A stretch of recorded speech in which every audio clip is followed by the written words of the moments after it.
A racist white police officer finds a black child in a dumpster, but that's just the beginning of this story. Despite his deep-seated prejudice, he makes a decision that changes both their lives forever. One for the better, and the other filled with unforeseen struggles. Stay with this heartwarming emotional journey until the end, as it's one you'll never forget. Michael Anderson, a police officer in the gritty city of Westbrook. At 32, his job had exposed him to the darkest sides of humanity, and it had influenced his worldview in ways he barely noticed anymore. He was a man who believed in law and order, but beneath that exterior, there were biases he rarely questioned. Michael wasn't overtly racist, but he held certain unspoken preferences, feeling more comfortable around white people than around blacks or other minorities. He'd seen too many crime scenes in the poorer, predominantly black neighborhoods of the city, and those experiences had hardened him in ways that weren't entirely fair. Michael justified it to himself. It wasn't about race, it was about the statistics, the realities of his job. His colleagues had similar views, and in the locker room, off-duty, those thoughts sometimes spilled out in offhand comments. Michael never thought too deeply about it. He wasn't a bad guy, just realistic, at least that's how he saw it.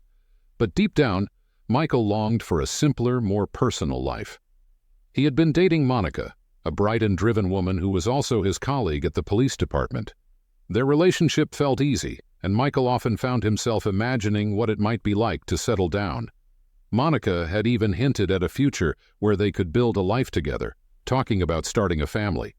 Michael wasn't opposed to the idea. Having a family sounded like a welcome escape from the grueling demands and tension of his job. But tonight, that was far from his mind.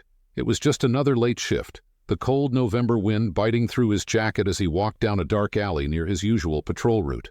The night was quiet, too quiet, until a sound broke through the stillness, an heartbreaking cry. It was faint, but it sent a jolt through Michael. His instincts kicked in. "Where's that coming from?" he muttered, scanning the area. His eyes locked onto a dumpster in the alley, the sound growing louder as he approached. His heart raced. There was no way, but he knew what he had heard. His hand hesitated for a moment before lifting the heavy lid, and what he saw next made his blood freeze. A baby. A tiny, fragile girl, her dark skin stark against the filthy blankets wrapped around her. Michael's heart raced. She couldn't have been more than a few weeks old, her cries piercing the cold night. For a moment, old prejudices flashed through his mind. How could anyone abandon a child like this? But as soon as he saw her, those thoughts were drowned out by something far stronger. Michael's breath hitched as he reached down and lifted the baby from the dumpster. She was shivering, her small body cold and her face twisted in fear, but as soon as he cradled her, she fell silent. Her big brown eyes blinked open, looking up at him with both curiosity and trust. It was as if she had been waiting for him all along, and in that moment, something deep inside him shifted. This wasn't just another case. This wasn't just another abandoned child. This little girl, this helpless, fragile baby, needed him. And for the first time in his life, Michael felt an overwhelming sense of responsibility, not as a police officer, but as a human being, as a father figure. The thought hit him like a freight train. He hadn't signed up for this. He had been thinking about family, sure, but not like this, not this way. But as he looked into the baby's eyes, all those rational thoughts fell away. "Hey, it's okay," he whispered softly, pulling the blankets tighter around her to keep her warm. "I've got you now." The baby blinked up at him, her tiny body relaxing in his arms. She was still feverish, her skin too hot, but she wasn't crying anymore. She had found comfort in him. Michael could feel her heartbeat slow as she settled against his chest. This little girl had no idea who he was. She didn't know anything about his past, his job, or his thoughts about race. All she knew was that someone had finally come for her, that someone was holding her, protecting her. And in that instant, Michael realized that nothing else mattered. She was a life that had been thrown away as if it were nothing. But to him, she was something. He had called for an ambulance, and now they were on their way. But as the paramedics arrived and took the baby from his arms, Michael felt an unexpected pang of loss. He watched as they carefully strapped her into a stretcher, checking her vital signs and preparing to take her to the hospital. "She's stable for now," one of the paramedics said, "but it's a good thing you found her when you did." Michael nodded numbly, his eyes following the stretcher as it was loaded into the back of the ambulance. His heart ached in a way he had never experienced before. It wasn't just about duty anymore. It wasn't just about doing the right thing as a cop. This was personal. He had found her, this baby girl who had been abandoned in the cold, and in that brief moment, she had become his responsibility. As the ambulance doors closed and the sirens wailed again, Michael made a decision. He couldn't just walk away from her, not now. He needed to be a part of her life, to make sure she was safe. Without a second thought, Michael got into his car and followed the ambulance toward the hospital. The baby girl was no longer just a case, just another statistic. The drive to the hospital felt agonizingly long, even though it was only a short distance away. Michael's mind raced with questions about the baby. How could someone abandon such an innocent life in the trash, as though she meant nothing? As he pulled into the hospital parking lot, his heart pounded, each beat reminding him of the fragile life he had saved. He parked hastily and rushed inside, eager to learn about the baby's condition. Once inside the emergency room, Michael approached the reception desk, identifying himself as the man who had found the abandoned baby. The receptionist nodded, giving him a glance that lingered for a second longer than normal, as though she was sizing him up. She directed him to the pediatric ward. Michael hurried down the sterile, brightly lit corridor, the scent of antiseptic in the air adding to the urgency of the moment. In the pediatric ward, a nurse greeted him and led him to a private room. There, lying in a small hospital crib, was the baby girl. Her tiny chest rose and fell steadily, but she was hooked up to a series of monitors. Michael exhaled a breath he hadn't realized he was holding. She was alive and, for now, stable. "She's a strong little fighter," the nurse said softly, noticing the concern etched on Michael's face. "We're keeping her under observation, but her fever's down." Michael approached the crib, looking at the tiny, peaceful figure sleeping beneath the blankets. It was hard to believe that just hours ago this helpless child had been discarded in a dumpster. "Do we know anything about her?" Michael asked quietly.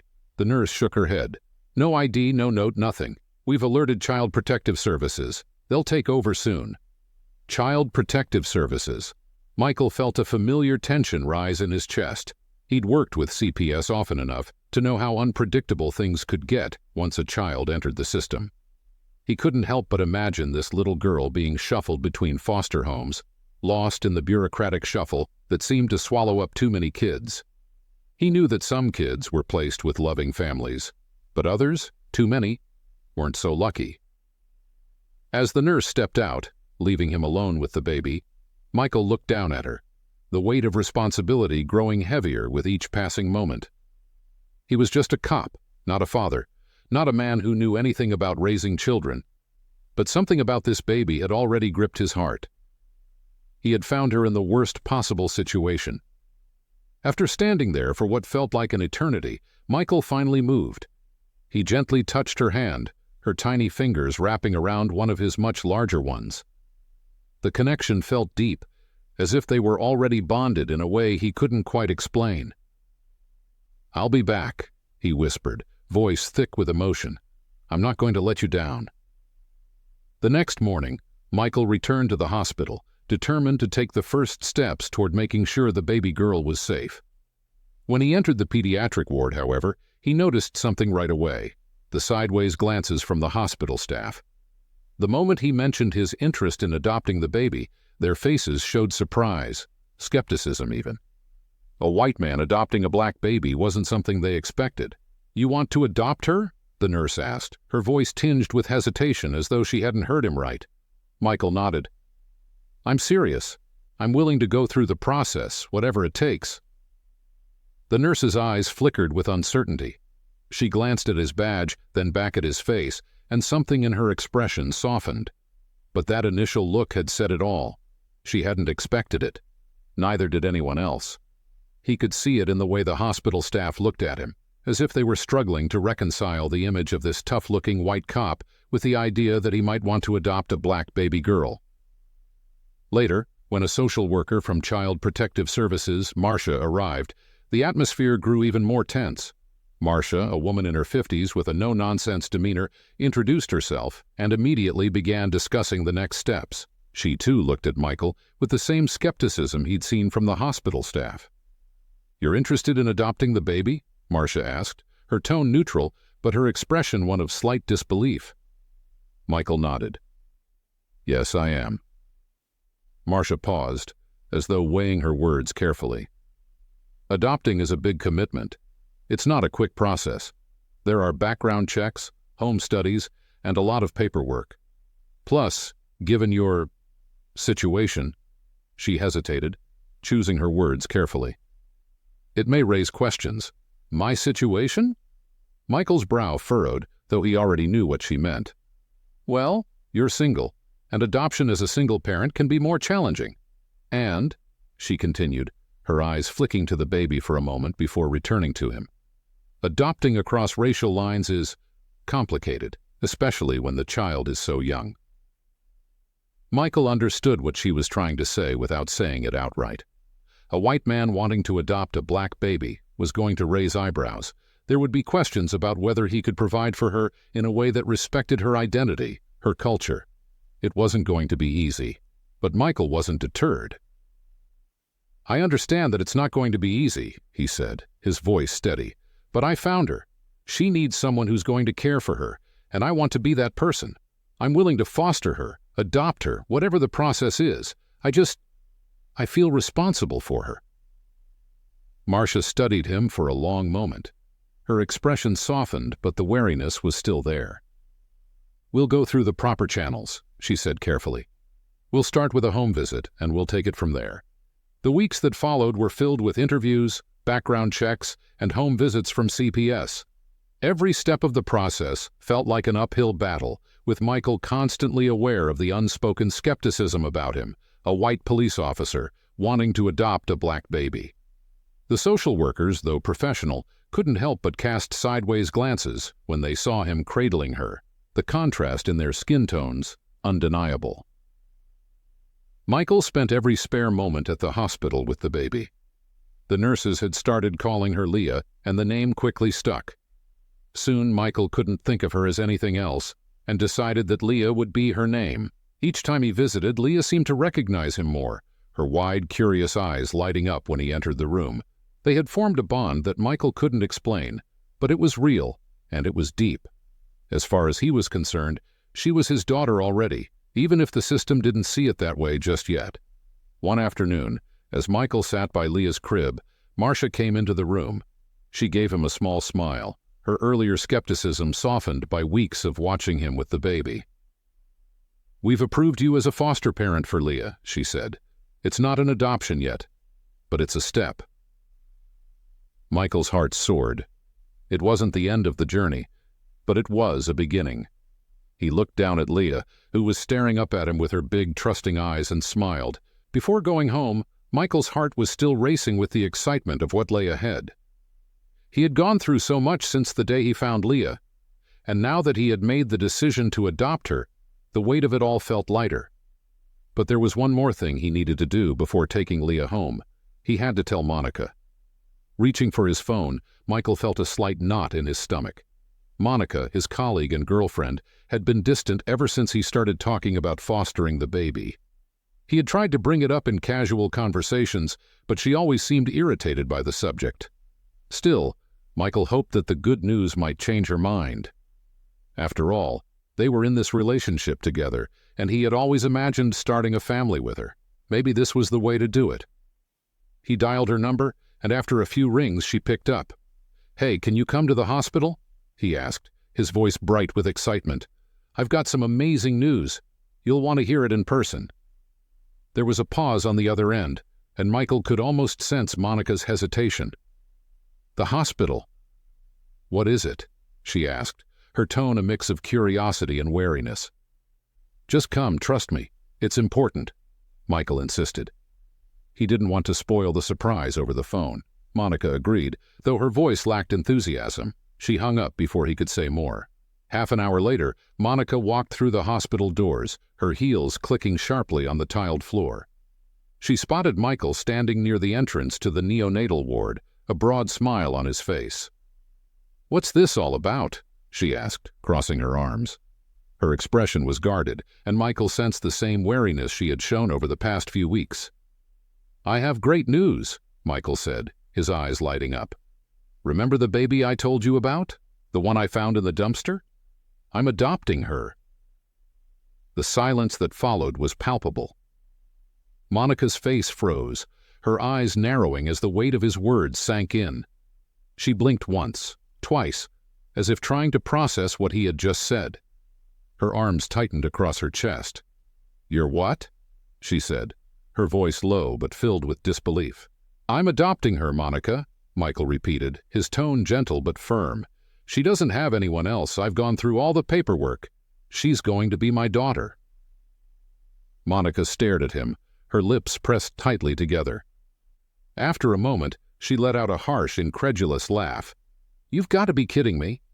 "I'm serious," Michael said, his smile faltering. "This is what I want. I want us to start a family, and I want to do it with you." Monica's expression darkened, her eyes flashing with anger. She took a step closer to him, her voice rising. "A family? With her? Look at us, Michael. Look at her." She pointed towards the room where Leah was resting. "She doesn't look like us at all. What do you think people are going to say when they see us with a black baby? They'll think I can't have children of my own." Michael's heart sank. He hadn't expected this level of hostility, but her words hit him hard. "Monica, this isn't about what other people think. It's about doing what's right for this baby. She needs someone. She needs us." Monica shook her head. Disbelief etched across her face. "You're not thinking clearly. Do you have any idea how this is going to affect our lives? People are going to talk, Michael. They'll judge us, and me especially. They'll think I'm infertile, that I'm broken. You're setting us up for humiliation." Her voice grew louder, and Michael glanced around, noticing a few nurses nearby who had turned their heads at the commotion. He sighed and took a step forward, trying to calm her down. "Monica, this isn't about humiliation," he said softly, trying to keep his voice steady. "This is about giving a little girl a chance at life. I can't just abandon her. You wouldn't want that either." But Monica wasn't hearing him. Her anger boiled over as she turned toward the nursery window, glaring at the sight of Leah. "You've lost your mind if you think I'm going along with this. You want to be some kind of hero, fine. But don't drag me into your ridiculous plan." The argument that followed was heated, with both of them raising their voices. Monica's refusal was sharp and unyielding, her focus on what people would think, how they would be perceived, and the image they had worked to maintain. Michael, on the other hand, couldn't see past the baby's need for love and care. They went back and forth, neither willing to give ground. Days turned into weeks, and the tension between them only grew. Michael couldn't bring himself to let go of the idea of adopting her, while Monica's disdain for the situation only hardened. The final blow came one evening when Michael was back at the hospital, cradling Leah in his arms as he fed her. It was a quiet moment, the kind of moment that had become precious to him. He could feel the bond growing between them, and in those moments, everything else faded away. That was until Monica stormed into the room, her face flushed with anger. She had shown up unannounced, and Michael could tell immediately that she had no intention of having a calm discussion. "Still here? Playing father to someone else's kid?" Monica sneered as she approached him. Michael sighed, setting the bottle aside. "Monica, please don't start this again." But she was already past the point of reasoning. Her eyes were filled with fury as she walked over, yanking the bottle from his hand and pouring its contents onto the floor. The sudden movement startled Leah, and she began to cry, her small face scrunched in fear. Monica's face twisted with irritation. "Will you shut her up already?" she snapped, her voice harsh. Michael's patience finally snapped. "What is wrong with you?" he said, his voice rising as he stood up, placing Leah gently back in her crib. "She's just a baby." "A baby you're choosing over me," Monica shouted, her voice echoing through the small room. "Do you even care about us? About what this is doing to our relationship?" Michael took a deep breath, trying to calm himself, but his heart was pounding in his chest. "Monica, I've tried explaining this to you. This isn't about choosing between you and her. It's about doing what's right." Monica's eyes blazed with anger. "No, you are choosing. You're choosing her over me, over our future.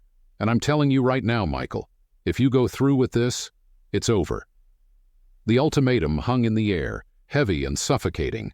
Michael stared at her, disbelief and sadness swirling inside him.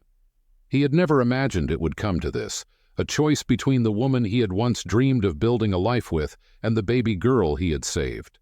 But looking at Monica now, seeing the bitterness in her eyes, he realized that the person he thought she was no longer existed.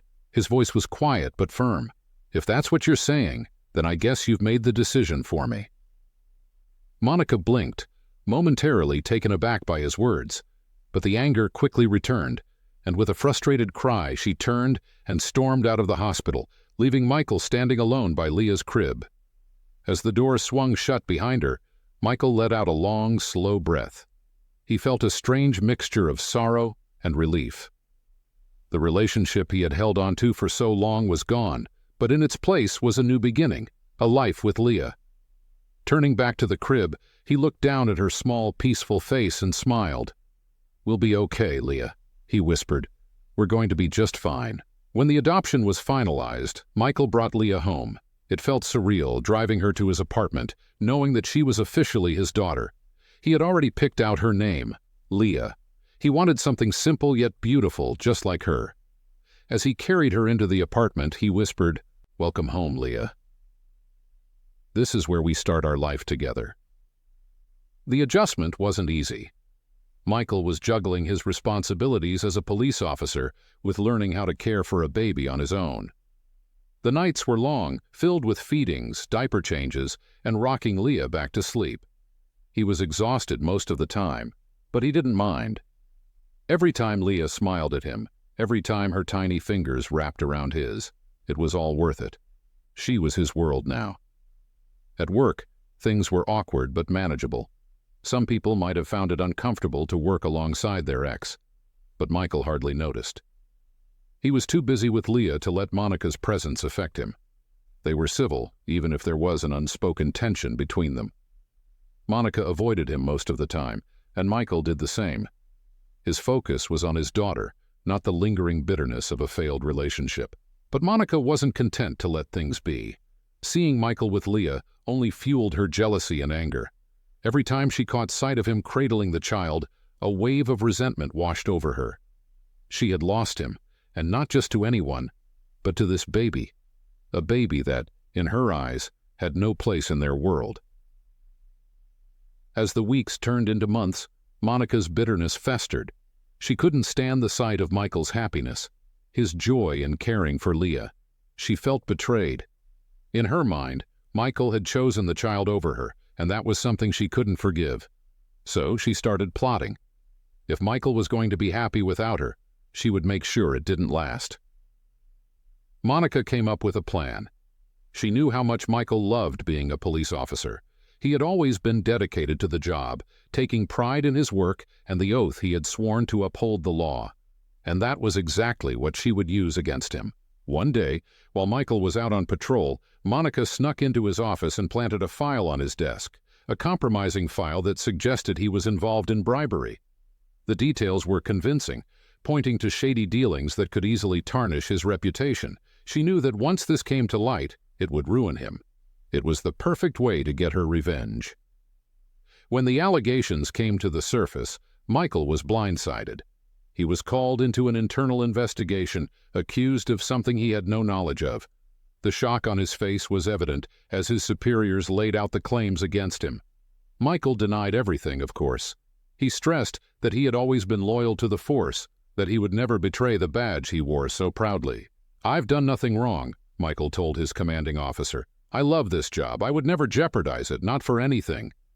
But the evidence was stacked against him. Despite his protests, the investigation dragged on, casting a dark cloud over his career.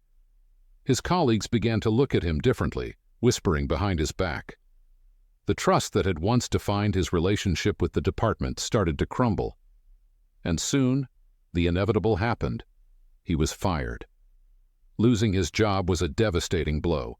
Michael had spent years building his career, dedicating himself to the work. Now, all of that was gone. He didn't know how he would provide for Leah. Without his salary, how could he support them? The weight of his new reality hit him hard as he packed up his belongings from the precinct and walked out for the last time. With no job and no income, Michael was forced to live off his savings. He had always been careful with money, but raising a child was expensive. Diapers, formula, clothes, it all added up quickly. His savings began to dwindle faster than he had anticipated, and as the months passed, he found himself facing financial difficulties he had never imagined. Finding a new job proved to be nearly impossible. Despite his years of experience as a police officer, the stain of the bribery accusations followed him wherever he went. Potential employers were hesitant to hire him, worried about the allegations that had cost him his job. Michael applied for dozens of positions, but the doors kept closing in his face. Each rejection letter felt like another weight added to his shoulders. The savings that had once seemed like a safety net were quickly depleted. Soon, Michael was struggling just to put food on the table. He cut back on everything, rationing meals and going without so that Leah wouldn't have to. There were days when he only ate once, making sure that Leah had enough to eat. The thought of failing her, of not being able to provide for her, gnawed at him constantly. Charities became his lifeline. He would visit food banks and clothing drives, grateful for any help he could get. It was a humbling experience, standing in line with strangers, accepting donations because he had no other choice. But as hard as it was, Michael never let his pride get in the way of doing what was best for Leah. Their apartment became a burden too. The rent was overdue, and Michael feared eviction with every passing day. His landlord, a gruff but kind man, had initially been understanding.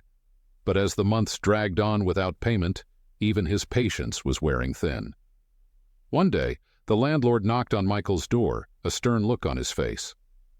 "You're behind, Michael," he said, crossing his arms. "I've given you more time than I normally would, but I can't keep doing this." Michael nodded, feeling the weight of the landlord's words.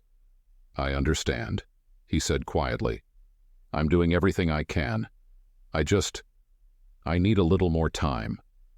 The landlord hesitated, his eyes flicking to the small girl playing on the floor behind Michael.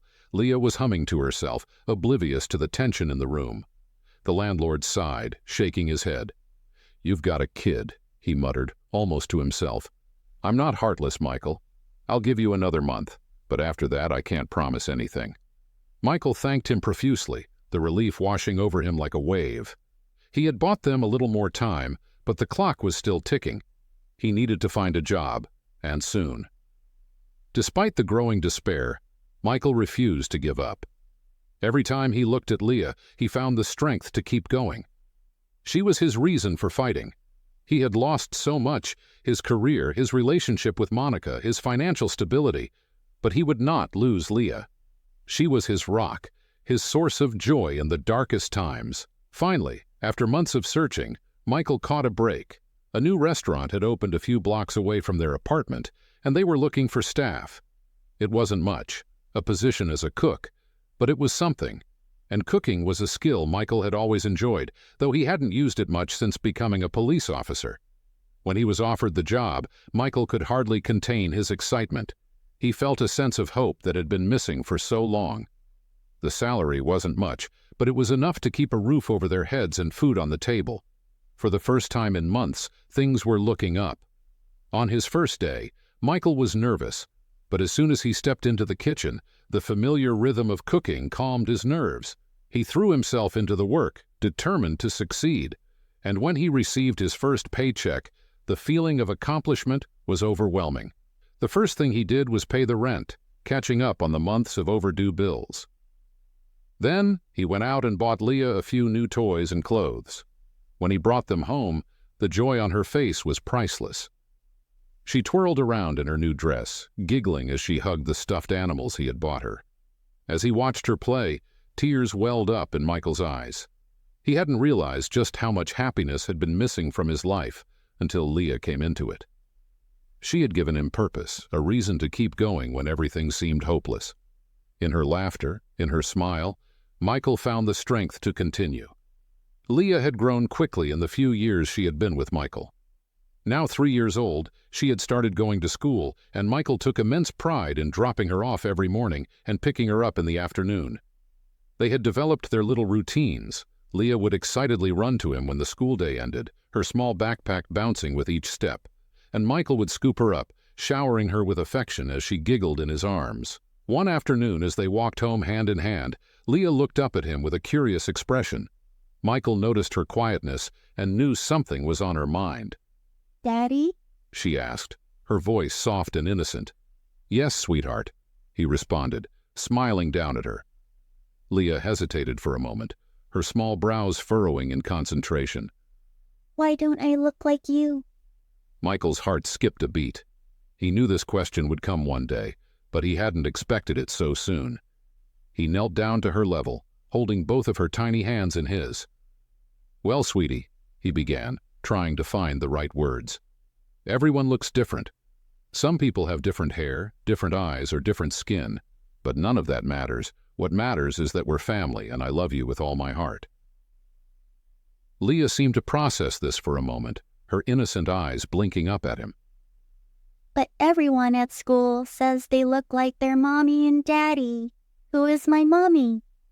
she asked, her voice barely above a whisper.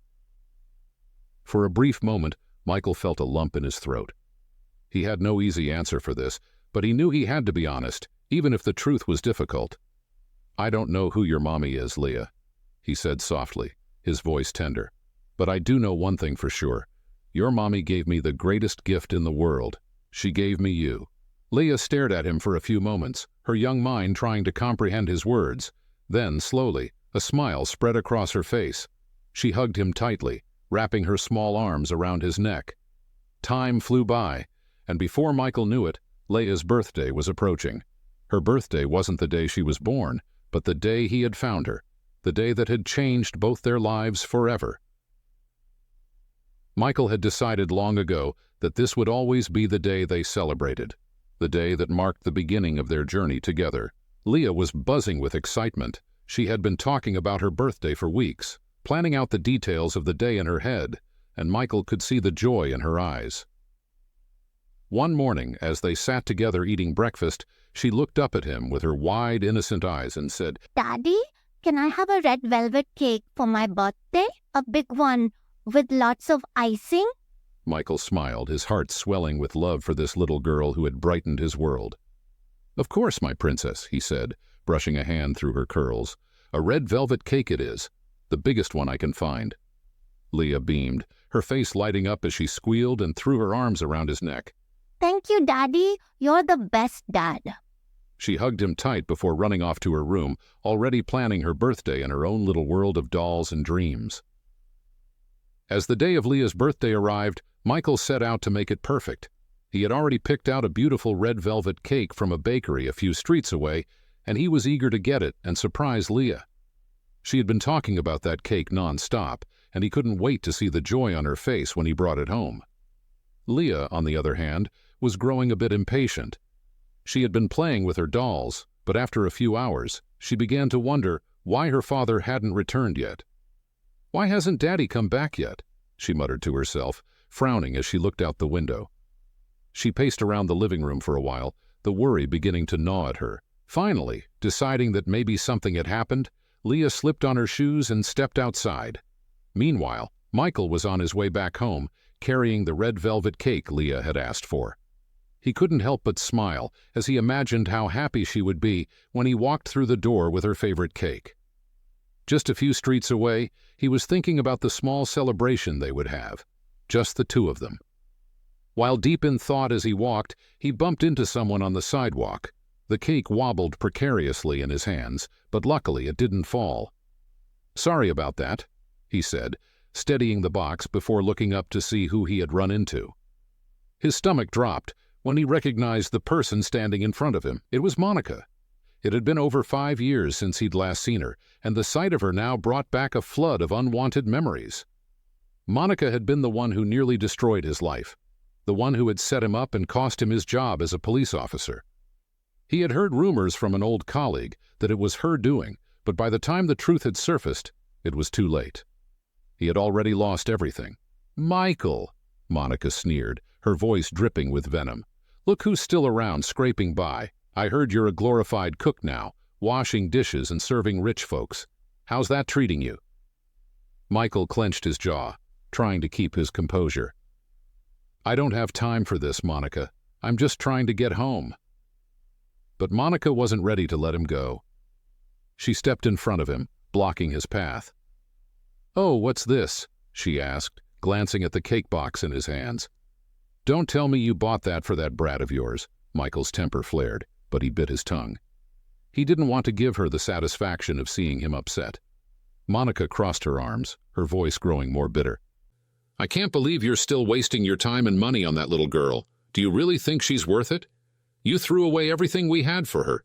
You lost your job, your career, your reputation. All for what? A child who doesn't even belong to you?" Michael's hands tightened around the cake box, his knuckles turning white. "Leah is my daughter," he said through gritted teeth. "I don't care what you think. She's the best thing that ever happened to me." Monica laughed, a harsh, mocking sound. "You're delusional, Michael. She's a burden, and you know it. You could have had a good life with me, but instead, you chose to play daddy to some abandoned kid. You ruined your life for her, and for what? What has she ever given you?" Michael felt his anger rising, but before he could respond, a woman passing by noticed the tension between them. She stepped forward, sensing the hostility in Monica's words. "Excuse me," the woman said firmly, her eyes narrowing as she glanced at Monica. "I think it's time for you to leave." Monica glared at the woman but didn't say anything. She huffed and finally stepped aside, allowing Michael to continue on his way. He muttered a quiet "thank you" to the woman before hurrying down the street, his heart racing. The interaction had taken up precious time, and now all Michael could think about was getting home to Leah. He picked up his pace, the cake box still clutched in his hands, as he made his way toward their apartment. As he neared their street, something caught his eye. A crowd had gathered near the sidewalk, and the distant sound of sirens filled the air. Michael's heart skipped a beat, a cold dread settling in his stomach. He quickened his pace, his eyes scanning the crowd for any sign of what was happening. As he got closer, he saw the flashing lights of an ambulance and paramedics huddled around someone on the ground. The crowd was murmuring, their faces filled with concern and fear. Michael's pulse quickened, his steps faltering as a feeling of unease washed over him. Something was wrong. Something was terribly wrong. He pushed through the crowd, his breath catching in his throat when he finally caught a glimpse of the small figure lying motionless on the pavement. It was Leah. Time seemed to slow as he dropped the cake box, not caring as it fell to the ground, forgotten. His vision blurred, and he could barely hear the sounds of the people around him as he rushed forward, his body trembling with fear. "Leah!" he cried, his voice breaking as he fell to his knees beside her. Her face was pale, her eyes closed, her small body still and lifeless. Michael's hands shook as he cradled her head, his heart shattering into a million pieces. The paramedics were already working, but Michael couldn't see them. He couldn't see anything but his little girl, lying there so fragile, so still. His world crumbled around him, and for the first time since finding her all those years ago, Michael felt completely and utterly helpless. At the hospital, the emergency team worked tirelessly to stabilize Leah.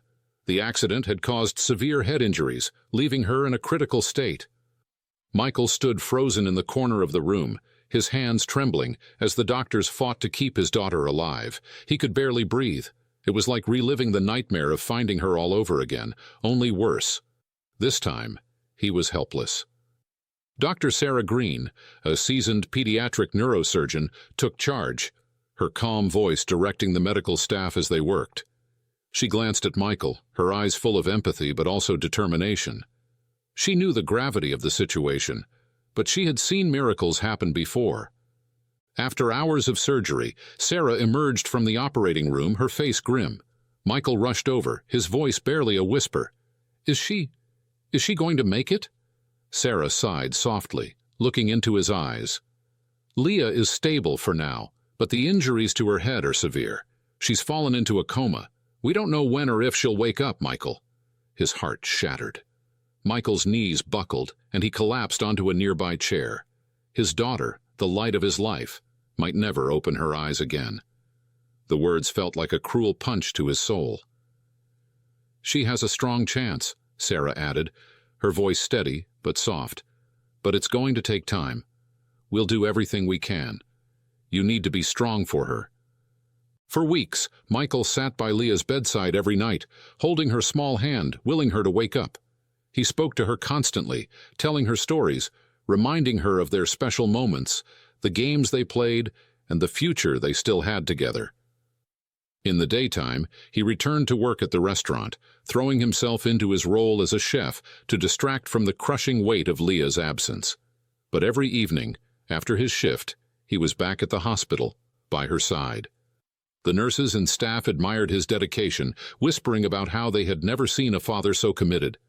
And through all of this, Dr. Sarah was there, not just as a doctor, but as a constant source of support. Sarah visited Leah frequently, checking her vitals, adjusting medications, and offering Michael hope whenever she could.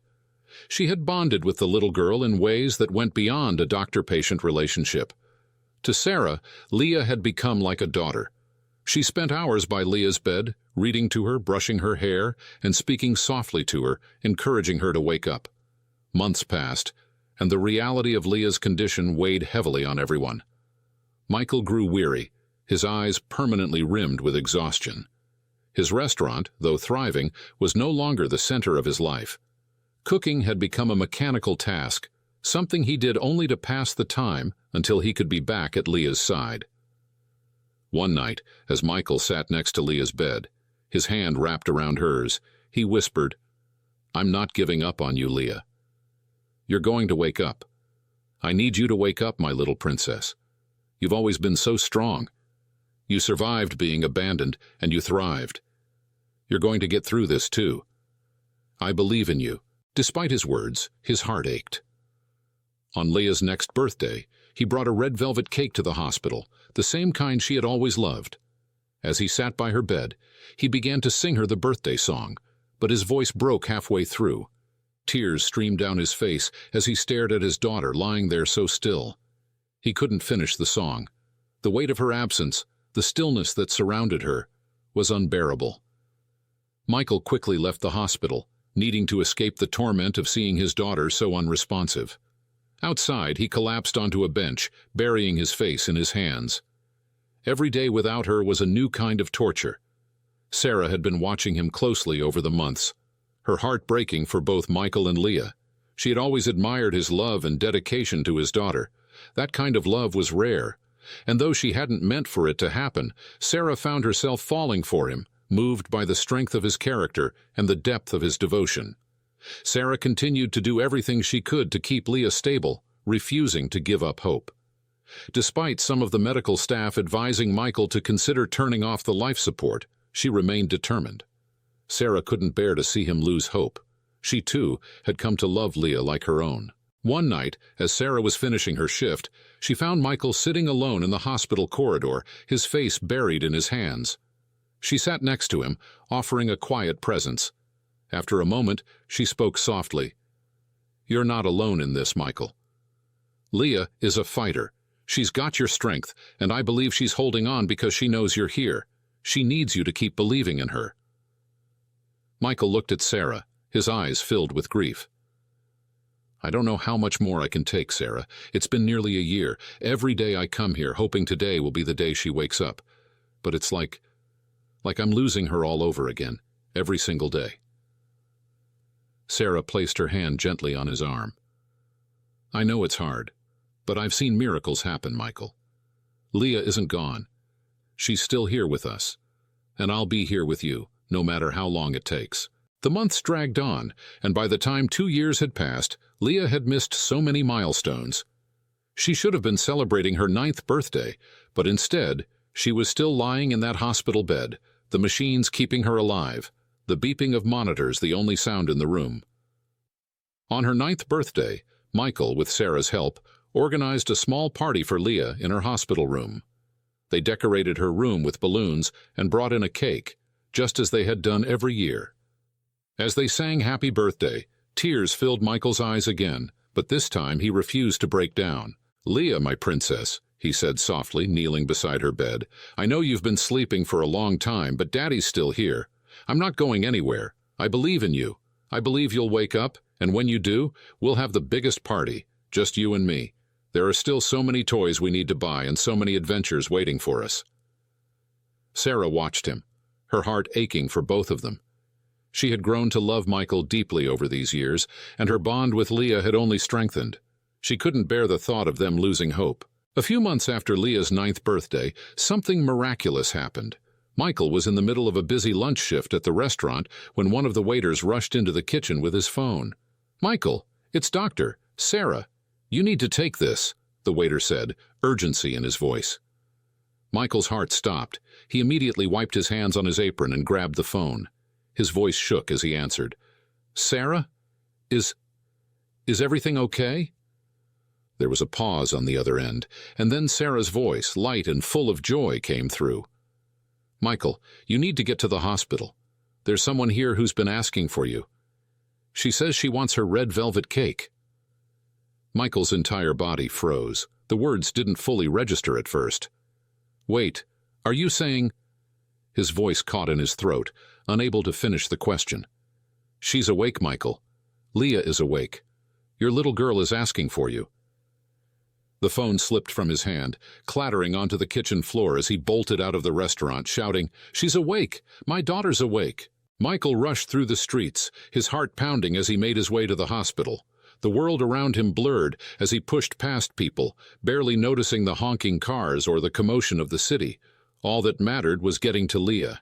When he burst through the hospital doors, he spotted Dr. Sarah standing in the hallway, smiling at him. But Michael couldn't stop to greet her. He sprinted straight toward Leah's room. The nurses and staff had gathered around her bed, but they parted as soon as they saw Michael approaching. His breath caught in his throat as he saw his daughter, awake, sitting up, and smiling at him. "Daddy!" Leah called out, her voice weak but filled with joy. "Where have you been? I've been waiting for you. I still want my cake." Michael stopped dead in his tracks, tears immediately welling up in his eyes. For a moment, he just stood there, frozen in disbelief. Then, like a dam breaking, he rushed to her side and pulled her into his arms, his tears spilling over onto her hair. "Leah, my princess," he whispered through sobs. "You're awake. You're really awake." Leah giggled, her tiny hands patting his back. "Of course I am, Daddy. You're crying again." Michael couldn't speak. He just held her, feeling her warmth, her breath, her heartbeat. She was alive. After 6 years of waiting, 6 years of agony, she was finally back. His world, which had been shattered, was slowly piecing itself back together. When he finally pulled away to look at her, she gazed up at him with wide eyes. "Daddy, why are you crying so much?" Leah asked, tilting her head in confusion. Michael chuckled through his tears. "Because I missed you, baby. I missed you more than you could ever know." Dr. Sarah stood at the doorway, watching the reunion with a smile on her face, her heart swelling with happiness. She had seen so many tragedies in her career, but this moment, this miraculous recovery, was something she would cherish forever. As the days passed, Leah continued to grow stronger. She was moved out of the intensive care unit and into a regular room, where she underwent rehabilitation. Dr. Sarah, who had become not just her doctor but a close family friend, was there every step of the way. She worked with the physical therapists and guided Michael through the recovery process. Leah's body was still weak after 2 years of being bedridden, but her spirit was as bright as ever.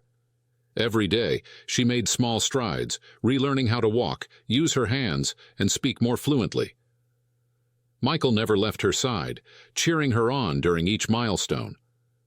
As the months went by, Michael and Sarah grew closer, their bond strengthened by the years of struggle and heartache they had endured together.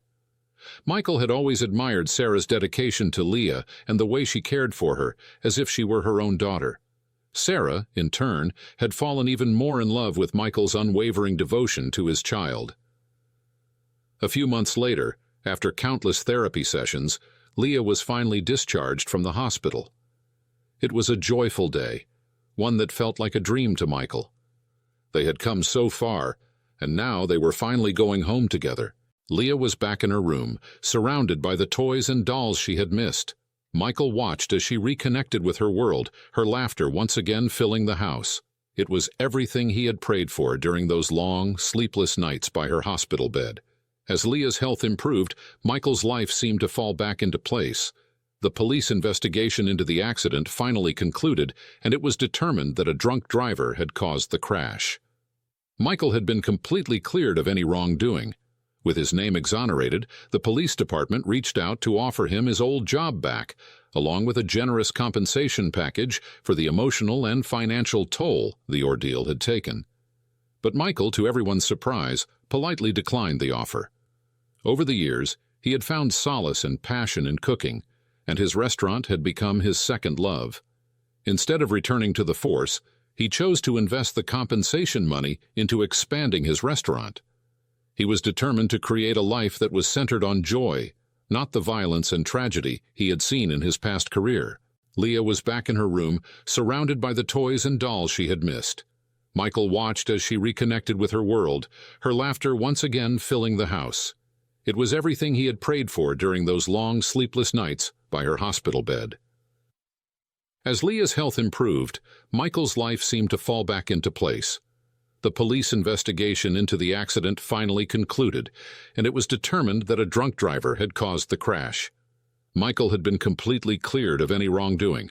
With his name exonerated, the police department reached out to offer him his old job back, along with a generous compensation package for the emotional and financial toll the ordeal had taken. But Michael, to everyone's surprise, politely declined the offer. Over the years, he had found solace and passion in cooking, and his restaurant had become his second love. Instead of returning to the force, he chose to invest the compensation money into expanding his restaurant. He was determined to create a life that was centered on joy, not the violence and tragedy he had seen in his past career. As his restaurant thrived, so did his relationship with Sarah. Their bond deepened, and it became clear to both of them, and to Leah, that they were meant to be together. Months later, Michael and Sarah were married in a beautiful ceremony by the lakeside, with Leah serving as their flower girl. The setting sun cast a golden glow over the water as they exchanged vows, promising to love and support each other through whatever life might throw their way. It was a moment of pure happiness, a culmination of years of pain, love, and healing. As the priest declared them husband and wife, Leah ran up to them, her face beaming with pride. "These are my papa and mama. I'm so proud of you both."